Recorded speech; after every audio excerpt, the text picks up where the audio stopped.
আজ বিশ্ব মা দিবস। মাকে ভালোবাসা জানাতে দিনক্ষণের দরকার হয় না, তবুও আলাদা করে একটু ভালোবাসা জানাতেই আজকের এই দিনটি। এবারও আজাদ প্রোডাক্টসের আয়োজনে রত্নগর্ভা মায়েদের পুরস্কার দেওয়া হয়েছে। এছাড়া মাই ড্যাড ওয়ান্ডারফুল সম্মাননা পেলেন সাহিত্যিক ও প্রবীণ সাংবাদিক আরফিন বাদল।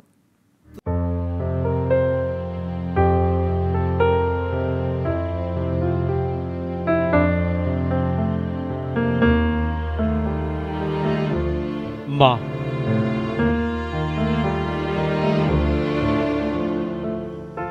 ছোট্ট এই শব্দের অতলে লুকানো থাকে গভীর স্নেহ, মমতা আর অকৃত্রিম দরদ। তাই তো মাকে ভালোবেসে প্রতি বছর মে মাসের দ্বিতীয় রবিবার বিশ্বে পালন করা হয় মা দিবস। মায়ের জন্য প্রতিদিনই সন্তানের ভালোবাসা থাকে, তবুও আলাদা করে একটু ভালোবাসা জানাতেই আজকের দিনটি। বাংলাদেশেও বিশেষভাবে দিনটি স্মরণ করে বহু মানুষের ভালোবাসা গড়ে ওঠা সাফল্যের প্রতিষ্ঠান আজাদ প্রোডাক্টস।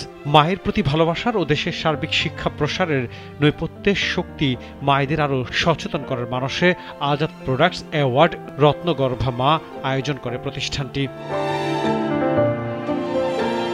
2023 সাল থেকে শুরু হওয়া এই সম্মাননার 21 বছর পূর্তি হলো আজ। এবার সাধারণ ক্যাটাগরিতে 25 জন ও বিশেষ ক্যাটাগরিতে 10 জন মায়ের হাতে সম্মাননা স্মারক তুলে দেওয়া হয়। সকল শিক্ষার অধিকার রাখে মা। মা করতে পারে এই সমাজকে আমরা যেন সুন্দর মা পাই এবং আগামী দিনে যেন এই মাদের সেবা আমরা করতে পারি। যেসব মায়েরা কঠিন শ্রম ও মন্ত্রমুগ্ধ দীক্ষা নিয়ে সন্তানদের মানুষ করেছেন, দেশে বিদেশে আলোকিত ও বিকশিত করেছেন, তাদের জন্য এই প্রয়াস বলে জানান প্রতিষ্ঠানটির কর্ণধার। আমার মা আমার ভালোবাসা, আমার মা আমার পৃথিবী, পৃথিবীর সব মা ভালো থাকুক।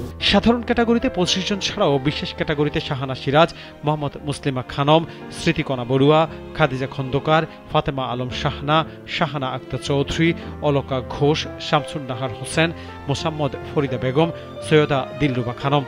এছাড়াও মাই ড্যাড ওয়ান্ডারফুল ক্যাটাগরিতে আরফিন বাদল সম্মানিত হয়েছেন। আনোয়ার হোসেন, নাগরিক, ঢাকা।